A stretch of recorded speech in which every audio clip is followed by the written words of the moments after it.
100 नहीं 200% फायदा होएगा। ਜਿਹੜੇ ਵੀ ਦੁਨੀਆ ਦੇ ਤੁਸੀਂ ਕੰਟਰੀ 'ਚ ਜਾਣਾ ਚਾਹੁੰਦੇ ਹੋ, Italia, Spain, Canada, Switzerland, Netherland, ਜਿਹੜਾ ਵੀ ਲੈਂਡ ਜਿਹੜੀ ਵੀ ਕੰਟਰੀ ਹੈ ਤੁਸੀਂ ਉੱਥੇ ਜਾਣਾ ਚਾਹੁੰਦੇ ਹੋ, ਤੁਸੀਂ ਆਪਣੀ ਜਿਹੜੀ ਸੋਚ ਹੈ, ਮਾइंड ਹੈ, ਉਹਨੂੰ ਕਦੀ भी ਛੋਟਿਆਂ अपने आप ਨੂੰ ਕਿਸੇ ਤੋਂ नहीं समझना। जी welcome back another new vlog. तो जी आपका खुशामदीद है एक प्यारी खूबसूरत नाइट में।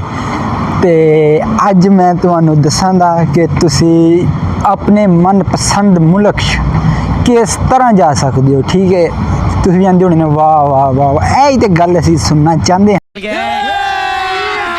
अभी मजा आएगा ना भिड़ो। हाँ ठीक है, तो यह गल भाईजान मैं खुद तुहाडे सामने इस गल का समझ लो एक प्रैक्टिकल चो निकल के हो के ते तुहानू यह चीज़ मैं दस रहा। तो हुण बिल्कुल भाईजान कन्न खोल के खामोशी नाल तुसी गल सुननी है। तो इस चीज़ का तुहानू अपनी जिहड़ी सोच है, माइंड है, ਉਹਨੂੰ ਕਦੀ ਵੀ ਛੋਟਿਆਂ ਆਪਣੇ ਆਪ ਨੂੰ ਕਿਸੇ ਤੋਂ नहीं समझना।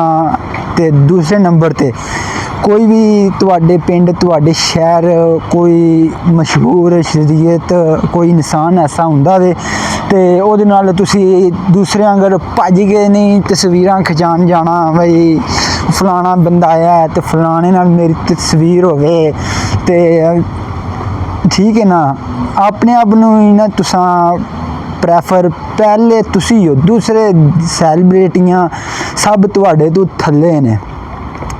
ਤੇ जोर जोर से बोल के लोगों को स्कीमें बता दे। ਤੇ ਭਾਈਜਾਨ ਤੀਸਰੇ ਨੰਬਰ ਤੇ ਤੁਸੀਂ ਜਿਹੜੀ ਕੰਟਰੀ 'ਚ ਜਾਣਾ ਚਾਹੁੰਦੇ ਹੋ ਉਹਦੇ ਤੁਹਾਨੂੰ ਉੱਥੇ ਪਹੁੰਚਾ ਸਕਦਾ ਸਭ ਤੋਂ ਜ਼ਿਆਦਾ ਉਹ ਬੰਦਾ ਵੇ ਜੀ ਤੁਹਾਡਾ ਬਾਪ। ਠੀਕ ਹੈ ਨਾ, ਤੁਹਾਡਾ ਬਾਪ ਤੁਹਾਨੂੰ ਉੱਥੇ ਪਹੁੰਚਾ ਸਕਦਾ ਵੇ ਤੇ ਤੁਹਾਡੀਆਂ ਮਾਂ ਦੀਆਂ ਦੁਆਵਾਂ ਤੁਹਾਨੂੰ ਉੱਥੇ ਪਹੁੰਚਾ ਸਕਦੀਆਂ ਨੇ। ਤੇ ਤੁਸੀਂ ਖੁਦ ਹਾਰ ਨਹੀਂ ਮੰਨਣੀ ਕਿ ਬਈ ਬਿਲਕੁਲ ਨਾਮੁਮਕਿਨ ਜਾਵੇ, ਬਹੁਤ ਮੁਸ਼ਕਿਲ ਹੈ, ਬਹੁਤ ਜ਼ਿਆਦਾ ਜਿਹੜਾ ਨੇ ਨਾ ਪੈਸਾ ਵੇ, ਅਸੀਂ ਕਿਸ ਤਰ੍ਹਾਂ ਉੱਥੇ ਜਾ ਸਕਦੇ ਹਾਂ, ਬਹੁਤ ਮੁਸ਼ਕਿਲ ਹੈ ਭਾਈਜਾਨ। ਮੁਸ਼ਕਿਲ ਇਸ ਦੁਨੀਆ ਦੇ ਵਿੱਚ ਕੁਛ ਵੀ ਮੁਸ਼ਕਿਲ ਨਹੀਂ ਹੈ। ਠੀਕ ਹੈ, ਤੁਸੀਂ ਇੱਕ ਦਫਾ ਕਿਸੇ ਵੀ ਕੰਟਰੀ ਤੇ ਜਾਣੇ ਦਾ ਇਰਾਦਾ ਕਰੋ ਤੇ ਆਪਣੇ ਮਾਂ ਬਾਪ ਦੀ ਦੁਆ ਨਾਲ ਨਿਕਲੋ ਤੇ ਖੁਦ ਬਖੁਦ ਤੁਹਾਡੇ ਰਸਤੇ ਬਣਦੇ ਜਾਂਦੇ, ਖੁੱਲਦੇ ਜਾਂਦੇ। ਜਿਵੇਂ ਪਾਣੀ ਆਪਣਾ ਰਸਤਾ ਖੁਦ ਬਣਾ ਲੈਂਦਾ ਨਾ, ਜਦੋਂ ਪਹਾੜਾਂ ਤੋਂ ਲੈਂਦਾ ਹੈ, ਉਹ ਐ ਨਹੀਂ ਪੁੱਛਦਾ ਕਿ ਦਰਿਆ ਕਿੱਥੇ ਵੇ, ਸਮੁੰਦਰ ਕਿੱਥੇ ਵੇ, ਉਹ ਆਪਣਾ ਰਾਹ ਖੁਦ ਬਣਾਉਂਦਾ ਵੇ। ਉਹਦੇ ਰਾਹ ਜਿਹੜੀ ਰੁਕਾਵਟ ਹੁੰਦੀ ਵੇ ਉਹਨੂੰ ਵੀ ਨਾਲ ਲੈ ਜਾਂਦਾ ਵੇ। ਠੀਕ ਹੈ, ਤੇ ਤੁਸੀਂ ਆਪਣਾ ਰਸਤਾ ਖੁਦ ਬਣਾਉਣਾ। ਆਪਣੇ ਮਾਂ ਬਾਪ ਦਾ ਦਿਲ ਜਿੱਤਣਾ ਜੇ ਤੇ ਭਾਈਜਾਨ ਕਿਤੇ ਪੜਨਾ ਜੇ ਕੁਝ ਬਣਨਾ ਜੇ ਉਹਨਾਂ ਦਾ ਦਿਲ ਤੁਸੀਂ ਨਹੀਂ ਜਿੱਤਿਆ, ਉਹਨਾਂ ਨਾਲ ਤੁਹਾਡਾ ਪਿਆਰ ਮੁਹੱਬਤ ਨਹੀਂ ਹੈ। ਠੀਕ ਹੈ ਨਾ, ਤੇ ਐ ਨਾ ਹੋਵੇ ਤੁਸੀਂ ਘਰ ਆਏ ਹੋ, ਡੇਰੇ ਗਏ ਹੋ, ਆਪਣੇ ਕੰਮ ਕਾਜ ਜਿਹੜਾ ਵੀ ਤੁਸੀਂ ਆਪਣੇ ਵਾਲਿदैन ਨਾਲ ਕਰਦੇ ਹੋ ਤੇ ਤੁਹਾਡੀ ਵਜ੍ਹਾ ਤੋਂ ਤੁਹਾਡੇ ਵਾਲਿदैन ਆਪਣੇ ਬਾਪ ਜਿਹੜਾ ਤੁਹਾਡਾ ਉਹਨੂੰ ਫਖਰ ਹੋਣਾ ਚਾਹੀਦਾ ਬਈ ਆਇਆ ਵੇ ਕੰਮ ਹੋ ਜਾਦਾ, ਮੈਨੂੰ ਥੋੜ੍ਹਾ ਰਿਲੈਕਸ ਹੋਵਾਂਦਾ, ਮੈਂ ਥੋੜ੍ਹਾ ਆਰਾਮ ਕਰਾਂਦਾ। ਐ ਨਹੀਂ ਤੁਹਾਨੂੰ ਵੇਖ ਕੇ ਬਾਖੇ ਕੁੜੀ ਆਇਆ ਆ ਜਾਏ ਤੇ ਗਾਲੋ ਗਾਲੀ ਕੰਮ ਹੋਇਆ ਹੋਵੇ। ਮਾਂ ਪਿਓ ਦੀਆਂ ਜਿਹੜੀਆਂ ਗਾਲਾਂ ਹੁੰਦੀਆਂ ਨੇ ਨਾ ਭਾਈਜਾਨ, ਉਹਦੇ 'ਚ ਦੋ ਕਿਸਮ ਦੀਆਂ ਗਾਲਾਂ ਹੁੰਦੀਆਂ ਨੇ। ਠੀਕ ਹੈ, ਇੱਕ ਗੱਲ ਹੁੰਦੀ ਹੈ ਪਿਆਰ ਦੀ, ਮੁਹੱਬਤ ਦੀ ਗੱਲ ਹੁੰਦੀ ਹੈ। ਠੀਕ ਹੈ, ਤੁਹਾਨੂੰ ਵੀ ਉਸ ਗੱਲ ਦਾ ਮਜ਼ਾ ਆਵੇਗਾ। ਤੇ ਬਾਈ ਚਾਂਸ ਅਸੀਂ ਮੈਂ ਵੀ ਕੰਮ ਪਾਕਿਸਤਾਨ ਬੜੇ ਗਲਤ ਕੀਤੇ ਨੇ, ਬੜੀਆਂ ਬੂ ਕੋਲ ਗਾਲਾਂ ਖਾਧੀਆਂ ਨੇ ਤੇ ਬਰਲ ਕਦੀ ਵੀ ਅਲਹਮਦੁਲਿਲਾ ਇੰਜ ਦਾ ਨਹੀਂ ਬਈ ਕੰਮ ਕੀਤਾ ਬਈ ਉਸ ਲੈਵਲ ਦੀਆਂ ਜਾਂ ਗੁੱਸੇ ਨਾਲ ਗਾਲਾਂ ਛਾਲਾਂ ਕੱਢੀਆਂ ਹੋਣਾ। ਇਹ ਉਹ ਮੇਰੀ ਜਿਹੜੀ ਹੈ ਨਾ ਸਲਾਹ ਵਾਸਤੇ ਉਹਨਾਂ ਨੇ ਇਹ ਜਿਹੜੀਆਂ ਮੈਨੂੰ ਝਿੜਕਿਆ, ਬੂੜੇ ਚੰਗੇ ਦੀ ਤਮੀਜ਼ ਦਸੀ, ਨਸ਼ੇ ਨੁਸ਼ਾ ਇਸ ਚੀਜ਼ਾਂ ਦਾ। ਠੀਕ ਹੈ ਨਾ, ਨਹੀਂ ਤੇ ਹੁਣ ਦੇਖ ਲਓ ਯੂਰਪ, ਇੱਥੇ ਤੁਸੀਂ ਹਰ ਬੰਦਾ ਦੇਖ ਲਓ ਛੁੱਟੀ ਵਾਲੇ ਦਿਨ ਭਾਈਜਾਨ ਕਲੱਬ ਤੇ ਆਮ ਹੈ, ਬਾਕੀ ਜਿਹੜਾ ਬੀਅਰ ਹੈ ਤੇ ਅਲਕੋਹਲ ਵੀਨੋ ਮੇ ਉਹਨੂੰ ਤੇ ਇੱਥੇ ਭਾਈਜਾਨ ਕੁਝ ਸਮਝਦੇ ਨਹੀਂ ਨਾ। ਉੱਥੇ ਤੇ ਬਿਲਕੁਲ ਆਮ ਹੈ, ਕੰਮ ਤੇ ਵੀ ਜਾਣਾ, ਜਿਹੜੀ ਵੀ ਜਗ੍ਹਾ ਤੁਸੀਂ ਕੰਮ ਲੱਗਣਾ ਤੁਹਾਡਾ ਕਾਪੋ ਤੁਹਾਨੂੰ ਭਾਈਜਾਨ ਖੁੱਲੀ ਆਫਰ ਕਰੇਗਾ। ਜਿਹੜੀ ਸ਼ਾਇਦ ਪੀਣੀ ਹੈ ਬੀਰਾ ਪੀਣਾ, ਜਦੋਂ ਤੁਹਾਡਾ ਪੌਦਾ ਰੈਸਟ ਹੁੰਦੀ ਹੈ ਤੇ ਸਮਝ ਲਓ ਬਸ ਤੁਹਾਡੇ ਨਾ ਹਾਂ ਕਰਨੇ ਦੀ ਦੇਰ ਹੈ, ਹਰ ਚੀਜ਼ ਤੁਹਾਡੇ ਕੋਲ ਹੈ।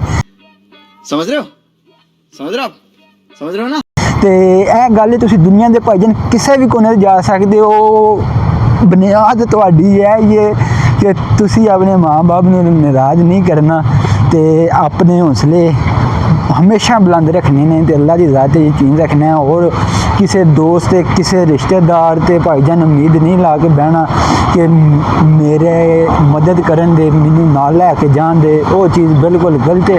ਤੁਸੀਂ ਖੁਦ 'ਤੇ ਯਕੀਨ ਰੱਖੋ ਤੇ ਖੁਦ 'ਤੇ ਇਤਮਾਦ ਰੱਖੋ ਤੇ ਤੁਸੀਂ ਵੀ ਅੱਲਾ ਨੇ ਚਾਹਿਆ ਤੇ ਜਿਹੜੇ ਪਿੱਛੇ ਮੇਰੇ ਫਲੈਗ ਦੇਖ ਰਹੇ ਹੋ ਨਾ, ਯੂਰਪੀ ਯੂਨੀਅਨ ਦਾ ਵੇ, ਇਟਾਲੀਆ ਦਾ ਵੇ, ਸਰਦਿਨੀਆ ਦਾ ਵੇ, ਤੇ ਤੁਸੀਂ ਵੀ ਭਾਈਜਾਨ ਜ਼ਰੂਰ ਅਹਿਲ ਮੁਲਕ 'ਚ ਆ ਜਾਓ ਜੇ ਇੱਕ ਦਿਨ ਤੇ ਇੱਥੇ ਆ ਕੇ ਇਨਸ਼ਾਅੱਲਾ ਜਦੋਂ ਅੱਲਾ ਨੇ ਤੁਹਾਨੂੰ ਅਹਿਲੀ ਕੰਟਰੀਆਂ 'ਚ ਕਿਸੇ ਵੀ ਤੁਹਾਡੇ ਮਨਪਸੰਦ, ਚਲੋ ਕੈਨੇਡਾ ਵੇ, ਅਮਰੀਕਾ ਵੇ, ਹਮੇਸ਼ਾ ਖਵਾਬ ਤੁਹਾਨੂੰ ਵੀਡੀਓ ਦੇ ਸ਼ੁਰੂ 'ਚ ਦੱਸਿਆ, ਹਮੇਸ਼ਾ ਜਿਹੜੇ ਖਵਾਬ ਨੇ ਨਾ ਉਹ ਉੱਚੇ ਵੇਖਣੇ ਨੇ ਤੇ ਆਪਣਾ ਹੌਸਲਾ ਵੀ ਹਮੇਸ਼ਾ ਬੁਲੰਦ ਰੱਖਣਾ ਹੈ। ਨਹੀਂ ਕਿ ਖਵਾਬ ਦੇਖ ਲਏ ਰਾਤੀ ਸੌਣ ਲੱਗਿਆ ਖਵਾਬ ਦੇਖ ਲਏ ਤੇ ਜਿਹੜੇ ਤੁਸੀਂ ਨੀਂਦਰ ਦੇ ਖਵਾਬ ਕਦੀ ਨਹੀਂ ਪੂਰੇ ਹੋਏ। ਤੁਹਾਨੂੰ ਬਾਹਰ ਨਿਕਲਣਾ ਪੈਣਾ, ਸਟਰਗਲ ਮਿਹਨਤ ਦਿਨ ਰਾਤ ਇੱਕ ਕਰਨੀ ਪੈਣੀ ਠੀਕ ਹੈ ਤੇ ਫਿਰ ਤੁਸੀਂ ਕਿਸੇ ਮੁਕਾਮ 'ਤੇ ਪਹੁੰਚ ਸਕਦੇ ਹੋ। ਤੇ ਆਪਣੇ ਵਾਲਿदैन ਨੂੰ ਜ਼ਿੰਦਗੀ ਦੇ ਵਿੱਚ ਕਦੀ ਵੀ ਨਾਰਾਜ਼ ਨਾ ਕਰੋ। ਤੁਹਾਡਾ ਵਾਲਿदैन ਤੁਹਾਡੇ ਤੋਂ ਨਾਰਾਜ਼ ਹੋ ਗਿਆ ਨਾ ਤੇ ਤੁਸੀਂ ਦੁਨੀਆ ਦੇ ਅਮਰੀਕਾ ਨਹੀਂ ਛੱਡੋ, ਤੁਸੀਂ ਹਾਲਾਤ 'ਚ ਵੀ ਚਲੇ ਜਾਓ, ਨਾਸਾ ਦੇ ਤੁਸੀਂ ਚੀਫ ਗੈਸਟ ਵੀ ਬਣ ਜਾਓ ਨਾ, ਲੇਕਿਨ ਜਿਵੇਂ ਆਂਦੇ ਨੇ ਨਾ ਇੱਕ ਸਕੂਨ ਜਿਹਾ ਨਹੀਂ ਮਿਲ ਰਿਹਾ ਯਾਰ, ਬਹੁਤ ਟੈਨਸ਼ਨ ਹੈ, ਅਪਸੈਟ ਇੰਝ ਉਂਝ। ਤੇ ਮੈਂ ਭਾਈਜਾਨ ਟ੍ਰਿਸਟੇ ਇਟਲੀ ਦੇ ਨਾ ਜਿਹੜਾ ਸ਼ਹਿਰ ਹੈ ਸਲਵੀਨੀਆ ਬਾਰਡਰ ਦੇ ਉੱਤੇ ਟ੍ਰਿਸਟਾ, ਤੇ ਉੱਥੇ ਤਕਰੀਬਨ ਮਹੀਨਾ ਡੇਢ ਕੱਢਿਆ ਹੋਵੇ ਤੇ ਸਮਝ ਲਓ ਪਿੱਛੇ ਜੰਗਲਾਂ ਦੇ ਕਰੋਸ਼ੀਆ 'ਚ ਵੀ ਸਾਰੇ ਮੈਂ ਵੀਡੀਓ ਵਲੋਗ ਬਣਾਏ ਨੇ, ਲੇਕਿਨ ਕਰੋਸ਼ੀਆ ਵਾਲੇ ਨੇ ਨਾ ਉਹ ਫੋਨ ਸਾਡੇ ਉੱਥੇ ਭੰਨ ਛੱਡਿਆ ਜਦੋਂ ਕੁੱਤੇ ਲੈ ਕੇ ਸਾਡੇ ਮਗਰ ਚੜੇ ਤੇ ਉੱਥੇ ਐਡੇ ਕੋਈ ਮੁਸ਼ਕਿਲ ਹਾਲਾਤ ਹਨ ਟ੍ਰਿਸਟੇ ਦੇ ਵਿੱਚ, ਬੜਾ ਉੱਥੇ ਵੀ ਅੱਲਾ ਦਾ ਸ਼ੁਕਰ ਹੀ ਕੀਤਾ ਤੇ ਇਹ ਹੀ ਹੈ ਕਿ ਬਈ ਬੰਦੇ ਦੇ ਅੰਦਰ ਜਿਹੜੀ ਹੁੰਦੀ ਹੈ ਨਾ ਇੱਕ ਹੈਪੀ, ਜਿਵੇਂ ਆਂਦੇ ਨੇ ਇਹਨੂੰ ਬਈ ਜੀ ਕੋਈ ਨਸ਼ੇ ਜਿਵੇਂ ਨਸ਼ੇ 'ਚ ਅੱਲਾ ਮਾਫੀ ਤੇ ਨਸ਼ਾ ਤਾਂ ਕਦੀ ਜ਼ਿੰਦਗੀ 'ਚ ਕੀਤਾ ਨਹੀਂ ਤੇ ਅੱਲਾ ਨਾ ਹੀ ਤੌਫੀਕ ਦੇ, ਪਰ ਇਹ ਹੀ ਹੈ ਸਮਝ ਲਓ ਇੱਕ ਦੁਆ ਹੁੰਦੀ ਹੈ ਤੁਹਾਡੇ ਵਾਲਿदैन ਤੁਹਾਡੇ ਤੇ ਖੁਸ਼ ਹੋਣ, ਰਾਜ਼ੀ ਹੋਣ ਤੇ ਤੁਹਾਨੂੰ ਕਿਸੇ ਕਿਸਮ ਦੀ ਫਿਰ ਪਰੇਸ਼ਾਨੀ ਨਹੀਂ ਹੁੰਦੀ, ਠੀਕ ਹੈ ਨਾ, ਨਾ ਕੰਮ ਦੀ ਪਰੇਸ਼ਾਨੀ ਹੁੰਦੀ ਹੈ, ਨਾ ਕੋਈ ਹੋਰ ਦੁਨੀਆ ਦੇ ਹਾਲਾਤਾਂ ਦੀ ਪਰੇਸ਼ਾਨੀ ਹੁੰਦੀ ਹੈ ਕਿ ਬਈ ਹੁਣ ਹਾਲਾਤ ਕਹਿੰਦੇ ਨੇ ਕੰਮ ਕਿੰਝ ਦਾ ਵੇ। ਅਗਰ ਜੇ ਤੁਹਾਡਾ ਵਾਲਿदैन ਤੁਹਾਡੇ ਤੇ ਰਾਜ਼ੀ ਹੈ, ਖੁਸ਼ ਹੈ ਤੇ ਫਿਰ ਤੁਹਾਨੂੰ ਵੀ ਕਿਸੇ ਕਿਸਮ ਦੀ ਕੋਈ ਟੈਨਸ਼ਨ, ਕੋਈ ਤੰਗੀ ਵਗੈਰਾ ਨਹੀਂ ਹੋਣੀ ਚਾਹੀਦੀ, ਠੀਕ ਹੈ ਨਾ। ਤੇ ਸਭ ਤੋਂ ਮੇਨ ਗੱਲ ਹੈ ਆਪਣੇ ਵਾਲਿदैन ਨੂੰ ਖੁਸ਼ ਰੱਖੋ ਤੇ ਜਿੰਨਾ ਹੋ ਸਕਦਾ ਭਾਈਜਾਨ ਵਾਲਿदैन ਦੀ ਖਿਦਮਤ ਕਰੋ ਤੇ ਉਹਨਾਂ ਕੋਲ ਦੁਆਵਾਂ ਲਓ, ਤੁਹਾਡੇ ਕੋਲ ਮੌਕਾ ਵੀ ਹੋਣਾ ਤੇ ਜਿਨ੍ਹਾਂ ਦੇ ਵਾਲਿदैन ਚਲੇ ਗਏ ਨੇ ਅੱਲਾ ਪਾਕ ਉਹਨਾਂ ਨੂੰ ਜੰਨਤ ਦੇ ਵਿੱਚ ਜਗ੍ਹਾ ਦੇ ਤੇ ਤੁਸੀਂ ਆਪਣੇ ਵਾਲਿदैन ਦਾ ਦਿਲ ਨਾ ਦਿਖਾਇਆ ਕਰੋ, ਜਿੰਨ ਜਾਂਦੇ ਨੇ ਉਂਝ ਕਰਿਆ ਕਰੋ ਤੇ ਵਡੇਰੇ ਨੇ ਜਿੰਨੇ ਉਹਨਾਂ ਦੀਆਂ ਦੁਆਵਾਂ ਲੈਣੀਆਂ ਚਾਹੀਦੀਆਂ ਨੇ। ਯੂਰਪ ਚਲੇ ਜਾਓ, ਕੈਨੇਡਾ ਚਲੇ ਜਾਓ, ਜਿੱਥੇ ਵੀ ਚਲੇ ਜਾਓ, ਆਪਣਾ ਜਿਹੜਾ ਪਿਛਲਾ ਬੈਕਗਰਾਉਂਡ ਹੁੰਦਾ ਵੇ ਠੀਕ ਹੈ ਉਹਨੂੰ ਜ਼ਿੰਦਗੀ 'ਚ ਕਦੀ ਨਹੀਂ ਭੁੱਲਣਾ ਚਾਹੀਦਾ। ਤੇ ਓਕੇ ਬਾਏ, ਲਵ ਯੂ। ਮੈਨੂੰ ਦਿਓ ਇਜਾਜ਼ਤ, ਹੁਣ ਮੈਂ ਬਹਿ ਗਿਆ बस जा रहा वापस कैंप। ओके बाय, चाओ चाओ, बुना नोते अरविदेरची, मिलेंगे आपको फिर। अरविदेरची का मतलब होता है मिलेंगे आपको फिर। ओके तो बाय बाय।